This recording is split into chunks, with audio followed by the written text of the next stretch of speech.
नमस्कार दोस्तों, निकवी क्लासेज में आपका एक बार फिर से स्वागत है। दोस्तों, हमारी क्लास चल रही थी आर्मी की भी हम क्या चल रही थी, टेस्ट सीरीज चल रही थी। उसमें हम विभिन्न प्रकार के आए हुए क्वेश्चन व आगे आने की जो संभावना है वो क्वेश्चन करवा रहे थे।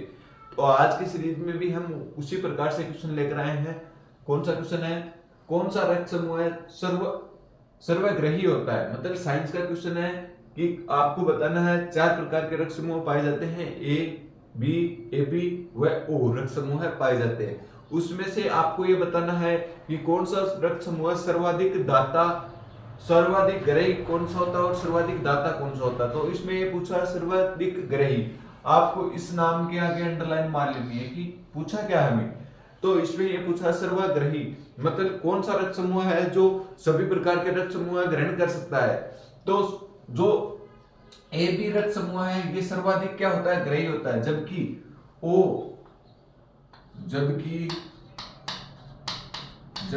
ओ रक्त समूह है, ओ रक्त समूह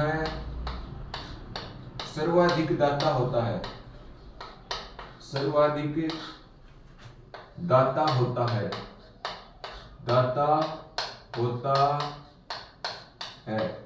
क्योंकि कोई भी इसमें एंटीबॉडी नहीं पाई जाती, इसलिए ये क्या होता है? सर्वाधिक दाता होता है। ये ओ जो रक्त समूह है ये ए को भी रक्त दे सकता है, बी को भी रक्त दे सकता है और ए बी को भी दे सकता है। और ये जो ए बी है ये ए से भी रक्त ले सकता है और बी से भी रक्त ले सकता है और ओ से भी रक्त ले सकता है। जबकि ओ केवल किसका रक्त ले सकता है? ओ केवल ओ व्यक्ति का ही रक्त ले सकता है, अन्यथा और किसी का रक्त नहीं ले सकता। तो सर्वाधिक ग्रही कौन सा रक्त समूह हुआ? ए बी सर्वाधिक ग्रही हुआ।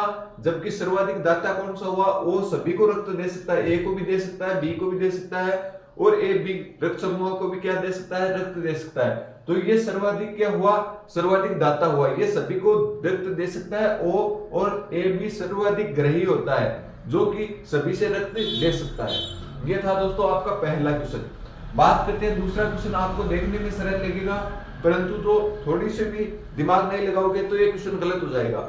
इसमें पूछा है राज्यसभा का कार्यकाल कितने वर्ष का होता है।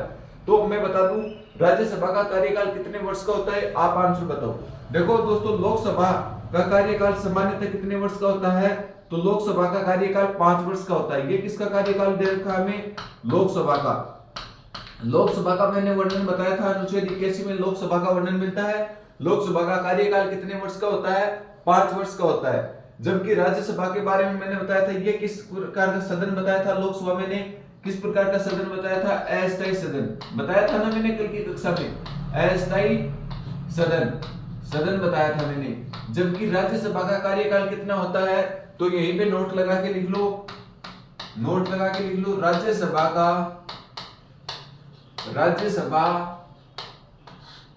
कोई कार्यकाल नहीं होता। राज्यसभा का कोई कार्यकाल नहीं होता है, नहीं होता है। आगे लिखो, क्योंकि यह एक स्थायी सदन है, यह एक स्थायी सदन है। मैंने बताया था संसद के कितने सदन होते हैं? 2 सदन होते हैं, लोकसभा और राज्यसभा। ये किस प्रकार का सदन है? ये स्थायी सदन है। राज्यसभा का कोई कार्यकाल नहीं होता है यह, क्योंकि यह एक स्थायी सदन है। इसके आगे लिखो, इसके सदस्यों का कार्यकाल सदस्यों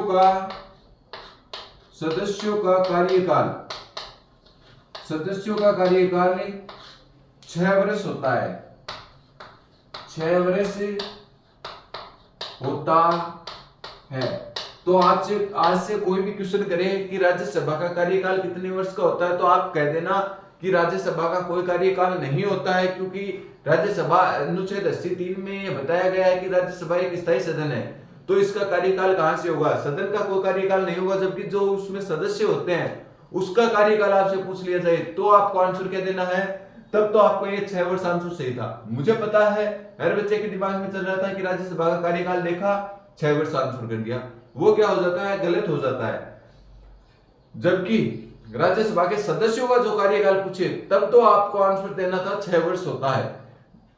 और राज्यसभा किस प्रकार का सदन है, स्थायी सदन है, तो इसका कोई कार्यकाल नहीं होता क्योंकि राज्यसभा को कभी भी भंग नहीं किया जा सकता। और राज्यसभा में जितने भी सदस्य होते हैं प्रत्येक 2 साल के बाद में कुछ सदस्य सेवानिवृत्त हो जाते हैं और उसके स्थान पर नए सदस्य आ जाते हैं, इसलिए ये कभी भी सदस्यता इसकी खत्म नहीं होती है। ठीक है दोस्तों, ये 9 वर्ष ऑप्शन में दे रखा है। तो जो हमारा सर्वोच्च न्यायालय विश्व में उच्च न्यायालय है, विश्व न्यायालय में न्यायाधीश का कार्यकाल आपसे पूछ लिया जाए तो कितने वर्ष का होता है, विश्व में न्यायाधीश का कार्यकाल कितने वर्ष का होता है, तो 9 वर्ष का होता है। विश्व न्यायालय में न्यायाधीश का कार्यकाल 9 वर्ष का होता है। ये लिखना चाहो तो लिख लो, विश्व न्यायालय में न्यायाधीश का कार्यकाल 9 वर्ष का होता है। ठीक है दोस्तों, आगे बात करते हैं राष्ट्रीय प्रौद्योगिकी दिवस कब मनाया जाता है। हमने बात की थी कि चर्चा भी करते हैं, रोज चर्चा करते हैं कि एक ना एक दिवस रोज हम लेकर आते हैं और उसके साथ आपको 4 या 5 दिवस हम तैयार कराते हैं। अब तक हमने 30 से 40 दिवस तैयार करवा दिए होंगे आपके और उसी प्रकार से आगे चल रहे हैं। तो देखो आज कौन सा दिवस है, राष्ट्रीय प्रौद्योगिकी दिवस कब मनाया जाता है। प्रौद्योगिकी का मतलब होता है कि हमारे संस्कृति में किस प्रकार से कंप्यूटरीकृत को बढ़ावा दिया जा रहा है, मतलब मशीनीकृत को बढ़ावा दिया जा रहा है, उसे बोलते हैं प्रौद्योगिकी दिवस। तो 11 मई को कौन सा दिवस मनाया जाता है, पहले बताओ। 20 मई को कौन सा दिवस मनाया जाता है, शरणार्थी दिवस मनाया जाता है। शरणार्थी दिवस आपको पूछ लिया जाए, शरणार्थी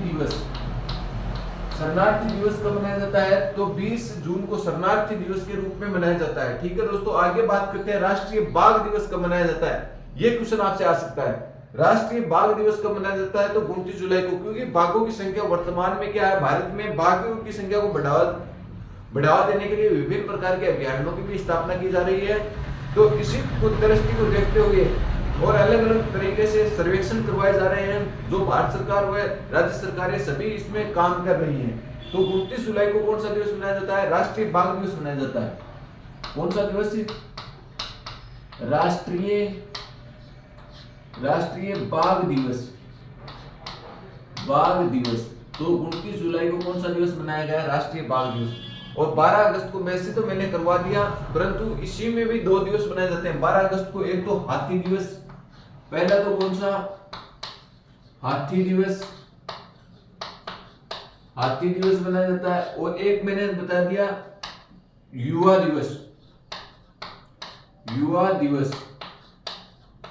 राष्ट्रीय युवा दिवस और राष्ट्रीय हाथी दिवस। तो 2 दिवस मनाए जाते हैं, कौन कब, 12 अगस्त को राष्ट्रीय हाथी दिवस व राष्ट्रीय युवा दिवस के रूप में मनाया जाता है। तो ये थे आज के हमारे 3 क्वेश्चन। तो कौन कौन से थे, एक बार फिर से हम इसका रिवाइज करते हैं। हमने पहले क्वेश्चन में पूछा था कि कौन सा रक्त समूह सर्वाधिक, ये 11 मई आप लगा लेना, प्रौद्योगिकी दिवस के रूप में मनाया जाता है। पहला क्वेश्चन क्या पूछा था, सर्वग्राही। आपको इस नाम को पकड़ना था, इसके बाद में आपका आंसर सही हो जाता। कि सर्वग्राही रक्त समूह कौन सा होता है, तो ए बी सर्वग्राही रक्त समूह होता है, क्योंकि ये सभी रक्त, जो भी रक्त समूह है उसका ये सभी का रक्त ग्रहण कर सकता है। जबकि सर्वाधिक दाता, आपको ये नाम ही 2 देखने हैं, सर्वाधिक दाता रक्त समूह कौन सा होता है, तो सर्वाधिक दाता रक्त समूह होता है ओ, ये सभी प्रकार के रक्त को क्या दे सकता है, रक्तदान में दे सकता है। ठीक है दोस्तों, अगला हमने क्वेश्चन पूछा था कि राज्यसभा का कार्यकाल कितने वर्ष का होता है। तो मैंने बता दिया कि लोकसभा का कार्यकाल तो कितने वर्ष का होता है, 5 वर्ष का होता है। लोकसभा का कार्यकाल 5 वर्ष का होता है। और अस्थायी सदन है, ये किस प्रकार का सदन है, अस्थायी सदन है। ये अस्थायी सदन तो है लोकसभा का। अब आपसे पूछ लिया जाए, मैं बोल रहा हूँ सामान्यतः 5 वर्ष का होता है। जैसे आपातकालीन की स्थिति आ जाए तो इसके कार्यकाल को बढ़ाया भी जा सकता है राष्ट्रपति के द्वारा। ठीक है दोस्तों, बात करते हैं राज्यसभा का कार्यकाल। राज्यसभा का कोई कार्यकाल नहीं होता, ये मैंने आपको नोट लगा के इसीलिए लिखा है क्योंकि ये कई बार क्वेश्चन गलत होता है, बहुत बार ये क्वेश्चन गलत होता है क्योंकि सिंपल क्वेश्चन लग रहा है राज्यसभा का कार्यकाल कितने वर्ष का होता है, और सरल जो इतना भी क्वेश्चन होगा वो जल्दी गलत होने के चांस रहेंगे। तो राज्यसभा का कोई कार्यकाल नहीं होता है क्योंकि यह एक स्थायी सदन है। स्थायी सदन किस में कहा गया था, अनुच्छेद 83 में कहा गया था। राज्यसभा का वर्णन मैंने बताया ना, अनुच्छेद 80 में मिलता है। तो अनुच्छेद 83 में ये बताया गया है कि राज्यसभा किस प्रकार का सदन है, एक स्थायी सदन है। ठीक है दोस्तों, इसके सदस्यों का कार्यकाल आपसे पूछ लिया जाए तो इसके सदस्यों का कार्यकाल कितने वर्ष का होता है? 6 वर्ष का होता है। तो आपसे कभी भी क्वेश्चन पूछा जाए कि राज्यसभा का कार्यकाल पूछा है या उसके सदस्यों का कार्यकाल पूछा है, यह आपको ध्यान में देना है। इसमें किसका कार्यकाल पूछा था? राज्यसभा का। यदि यहीं पे सदस्यों का कार्यकाल पूछता तो उत्तर क्या होता? 6 वर्ष होता। ठीक है दोस्तों, बात करते हैं 9 वर्ष। जो विश्व न्यायालय के न्यायाधीशों का जो कार्यकाल पूछा जाए तो विश्व न्यायालय के न्यायाधीशों का कार्यकाल कितने वर्ष का होता है? तो 9 वर्ष का होता है। ठीक है दोस्तों, आगे बात करते हैं राष्ट्रीय प्रौद्योगिकी दिवस कब मनाया जाता है? तो राष्ट्रीय प्रौद्योगिकी दिवस 11 मई को मनाया जाता है। मैंने 11 जुलाई को भी एक आपको दिवस बताया था। कौन सा दिवस बताया था? 11 जुलाई को। 11 जुलाई को मैंने आपको बताया था, आपको याद हो तो जनसंख्या दिवस बताया था। मैंने कौन सा दिवस बताया था? जनसंख्या दिवस।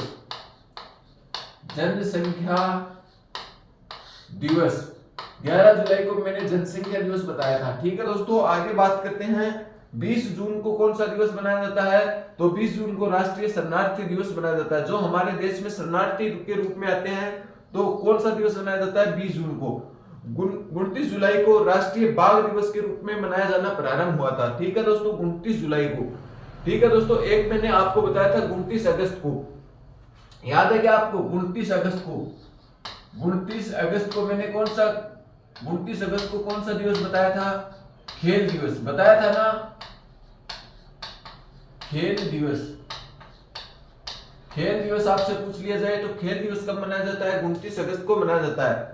ठीक है, 29 जुलाई को राष्ट्रीय बाघ दिवस मनाया जाता है। इसी प्रकार आप एक दूसरे को जोड़कर याद करोगे ना तो आपके जल्दी याद होंगे थोड़ी सी। 12 अगस्त को कौन सा दिवस मनाया जाता है?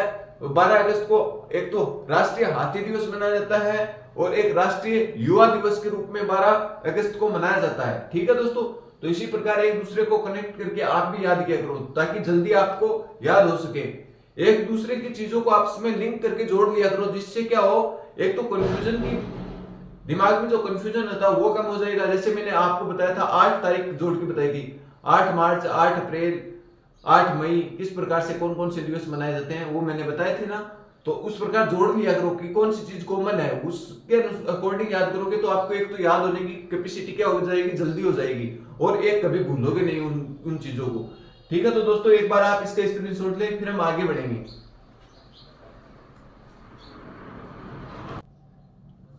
दोस्तों आगे हम और बात करते हैं अगले क्वेश्चन की। अगला क्वेश्चन क्या है? पहली बार वंदे मातरम कब गाया गया था? जो हमारे संविधान में हमारा जो गीत है वंदे मातरम, वंदे मातरम कब गाया गया था? जैसे राष्ट्रीय गान कौन सा हमारा? जन गण मन। तो राष्ट्रीय गान कौन सा हमारा? राष्ट्रीय गान कौन सा है? जन गण मन। कौन सा? जन गण मन। ये जो है ये कब पहली बार गाया गया आपसे पूछ लिया जाए। राष्ट्रीय गान सबसे पहले कब गाया गया था? 1911 में। 1911 का कांग्रेस का अधिवेशन हुआ था, उसमें ये सर्वप्रथम गाया गया था। 1911 में ये राष्ट्रीय गान गाया गया था। जबकि आपको पूछा है वंदे मातरम सर्वप्रथम कब गाया गया था, तो वंदे मातरम सर्वप्रथम 1896 में कांग्रेस के अधिवेशन में गाया गया था। ठीक है दोस्तों, बात करते हैं 1929 में कौन सा अधिवेशन हो रहा था? लाहौर अधिवेशन। लाहौर अधिवेशन, कांग्रेस का लाहौर अधिवेशन चल रहा था। और इसके अध्यक्ष कौन थे? अध्यक्ष आपसे पूछ लिया जाए, अध्यक्ष कई बार पूछा हुआ है। अध्यक्ष रावी नदी के तट पर ये हो रहा था और जवाहरलाल नेहरू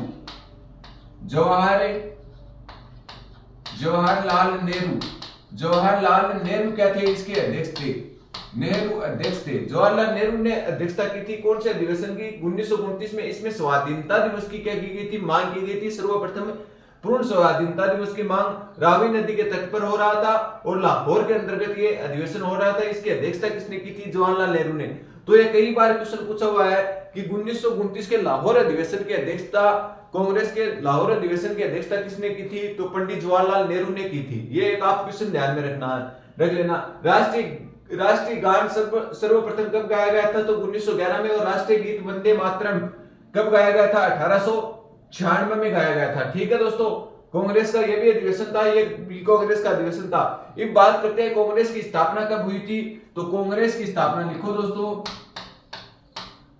कांग्रेस का प्रथम अधिवेशन या स्थापना, प्रथम अधिवेशन या स्थापना, अधिवेशन कब हुआ था या स्थापना कब हुई थी? 28 दिसंबर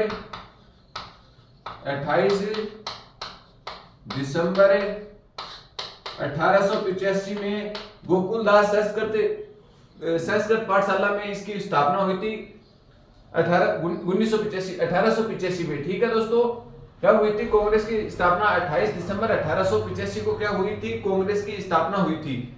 ठीक है, तो ये क्वेश्चन था आपका पहला क्वेश्चन, पहली बार वंदे मातरम कब गाया गया था, इसके साथ इसके ऑप्शनों का ये सॉल्यूशन था। तो 1911 में राष्ट्रीय जो गान है वो सर्वप्रथम गाया गया था जनगण मन, और राष्ट्रीय वंदे मातरम कब गाया गया था? 1896 में। कांग्रेस के लाहौर अधिवेशन की अध्यक्षता किसने की थी? पंडित जवाहरलाल नेहरू ने। कौन सी नदी के तट पे हुआ था? रावी नदी के तट पे। इसमें क्या हुई थी? पूर्ण स्वाधीनता दिवस की क्या उठी थी? मांग उठी थी। ठीक है दोस्तों, अगला क्वेश्चन है साइंस का। शीशे का प्रतीक चिन्ह क्या है? आर्मी में ज्यादातर क्वेश्चन सिंपल पूछे जाते हैं, इसी कारण मैं एक क्वेश्चन लेके आया हूं कि जो आर्मी में ऐसे क्वेश्चन आते हैं कि हीलियम का प्रतीक चिन्ह क्या है, सोडियम का प्रतीक चिन्ह क्या है, लिथियम का प्रतीक चिन्ह क्या है, तो आपको ये भी ध्यान में रखना है। तो शीशे का प्रतीक चिन्ह पूछा आपसे, तो मैं बता दूं, ये तो एलआई तो मैंने बता भी दिया पहले, लिथियम होता है, लिथियम। इसे चाकू से क्या काटा जा सकता है? आसानी से काटा जा सकता है, चाकू से आसानी से काटा जा सकता है, आसानी से काट सकते हैं, आसानी से काट सकते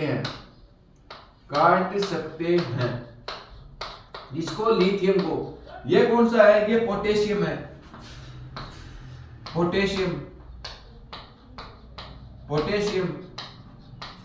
पोटेशियम का प्रतीक चिन्ह क्या होता है? ये होता है। और ये सोडियम है,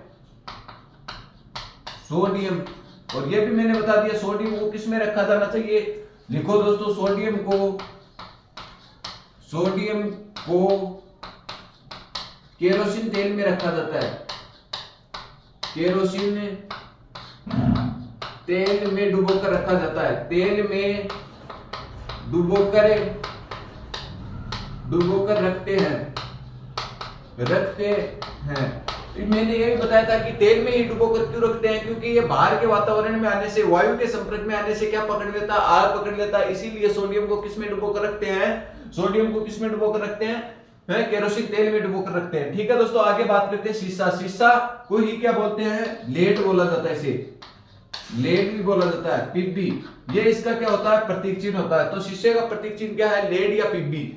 लेड इसको दूसरे नाम बोलते हैं और पीबी के नाम से, ये क्या है? पीबी प्रतीक चिन्ह है इसका। ठीक है, किसका? शीशे का। आगे बात करते हैं झेलम नदी का प्राचीन नाम क्या है? ये हमारे इतिहास से उठाया हुआ क्वेश्चन है कि नदियों के कुछ प्राचीन नाम होते थे और ये नाम आपके आर्मी में पूछे जाते हैं। कि जैसे आपको बता दूं, परुष्णी रावी नदी का प्राचीन नाम होता है, रावी नदी का प्राचीन नाम। रावी नदी को पहले किस नाम से जाना जाता था? तो परुष्णी के नाम से जाना जाता था। ठीक है दोस्तों, विपाशा नदी के नाम से किसे जाना जाता था? व्यास को। जो व्यास नदी है, व्यास नदी को किस नाम से जाना जाता था? विपाशा के नाम से। पहले प्राचीन काल में इसे विपाशा के नाम से जाना जाता था। ठीक है दोस्तों, आगे बात करते हैं सतुर्दी। सतुर्दी किस नदी को? सतलज नदी को। सतलज नदी को किस नाम से जाना जाता है? तो सतुर्दी नदी के नाम से जाना जाता है। ठीक है दोस्तों, तो प्राचीन नाम आपको बता दूं, झेलम नदी का प्राचीन नाम था वितिस्ता किसका नाम था? झेलम नदी का प्राचीन नाम था। इसी प्रकार आपसे क्वेश्चन पूछा जाता है, ये तो कई बार क्वेश्चन पूछा हुआ है, ये मोस्ट है। परुष्णी किस नदी का प्राचीन नाम है? तो रावी नदी का प्राचीन नाम क्या है? परुष्णी। और एक सतलज का। ये तो बहुत बार क्वेश्चन पूछे हुए हैं, तो मोस्ट लगा लो। सतुर्दी किस नदी का प्राचीन नाम है? तो सतलज का प्राचीन नाम है। और विपाशा भी कई बार पूछा हुआ क्वेश्चन है, व्यास नदी का प्राचीन नाम है। और झेलम नदी का प्राचीन नाम है वितिस्ता। ठीक है, तो दोस्तों ये था हमारा। एक बार हम इसका फिर से रिवीजन कर लेते हैं ताकि आपके ये आराम से याद हो सके। दोस्तों, पहली बार वंदे मातरम कब गाया गया था? क्वेश्चन था हमारा। तो इसके साथ हमने 4 ऑप्शनों का अध्ययन किया, किस किस प्रकार किया। पहले 1929 में कौन सा अधिवेशन हुआ था? लाहौर अधिवेशन हुआ था, रावी नदी के तट पर हुआ था। इसकी अध्यक्षता किसने की थी? पंडित जवाहरलाल नेहरू ने की थी। और जवाहरलाल नेहरू जी ने इसमें क्या मांग उठाई थी? पूर्ण स्वाधीनता दिवस की मांग उठाई थी। तो क्वेश्चन आपसे ये भी आ सकता है कि कांग्रेस के किस अधिवेशन में पूर्ण स्वाधीनता दिवस की मांग उठाई किसने उठाई ये भी पूछ सकता है। तो जो पंडित जवाहरलाल नेहरू ने तो उठाने का काम किया था। और कहाँ उठाई थी? लाहौर अधिवेशन हो रहा था रावी नदी के तट पे, वहां पूर्ण स्वाधीनता दिवस के रूप में मांग उठाई गई थी। ठीक है दोस्तों, 1896 में पहली बार वंदे मातरम गाया गया था। ठीक है दोस्तों, आपसे पूछ लिया जाए 1911 में राष्ट्रीय जो गान है हमारा जनगण मन, ये पहली बार कांग्रेस के 1911 के अधिवेशन में ये गाया गया था। ठीक है दोस्तों, आगे बात करते हैं। ये 1885 ऑप्शन सन 1885 में क्या हुआ था? कांग्रेस का प्रथम अधिवेशन हुआ था। कब हुआ था? 18 दिसंबर 1885 में व्योमेश चंद्र बनर्जी इसके प्रथम अध्यक्ष बने थे। ठीक है दोस्तों, आपको बता दूं डब्ल्यू.सी. बनर्जी के नाम से इसे जाना जाता है। तो कांग्रेस की स्थापना कब हुई आपसे पूछ लिया जाए तो 28 दिसंबर 1885। ये क्वेश्चन कई बार आर्मी में पूछा हुआ है कि कांग्रेस की स्थापना कब होती है? 28 दिसंबर 1885 को। ठीक है, गोकुलदास संस्कृत पाठशाला में होती है इसकी स्थापना। आगे बात करते हैं सीसा। सीसा का प्रतीक चिन्ह क्या है? तो सीसा का प्रतीक चिन्ह पढ़ने से पहले हमने क्या पढ़ा था? लिथियम के बारे में पढ़ा था। लिथियम को क्या होता है? लिथियम को चाकू से आसानी से काटा जाने वाला धातु है। ठीक है दोस्तों, बाद में बात करती है पोटेशियम का। पोटेशियम का सूत्र क्या होता है? के होता है, प्रतीक चिन्ह माना जाता है के को। ठीक है दोस्तों, फिर बात की हमने सोडियम को। सोडियम को प्रतीक चिन्ह तो क्या होता है? Na होता है सोडियम का प्रतीक चिन्ह। परंतु सोडियम को केरोसिन तेल में डुबो कर रखा जाता है, क्योंकि बाहर के वातावरण में छोड़ने से ये क्या कर लेता है? आग पकड़ लेता है, इसलिए इसे किस में रखा जाता है? केरोसिन तेल में डुबो कर रखा जाता है। ठीक है दोस्तों, बाद में बात की थी हमने शीशे की। शीशा क्या है? शीशे को लेड के नाम से भी जाना जाता है और इसका प्रतीक चिन्ह होता है पीबी। शीशे को किस नाम से जाना जाता है? लेड के नाम से भी जाना जाता है, इसका प्रतीक चिन्ह क्या होता है? पीबी होता है। ठीक है दोस्तों, और आगे हम चर्चा करें झेलम नदी का प्राचीन नाम क्या है? तो झेलम नदी का प्राचीन नाम क्या है आपसे पूछ लिया जाए तो झेलम नदी का प्राचीन नाम तो वितिस्ता है। झेलम नदी का प्राचीन नाम वितिस्ता है। उसी प्रकार परुष्णी नदी किसका प्राचीन नाम है? तो रावी नदी का प्राचीन नाम क्या है? परुष्णी है।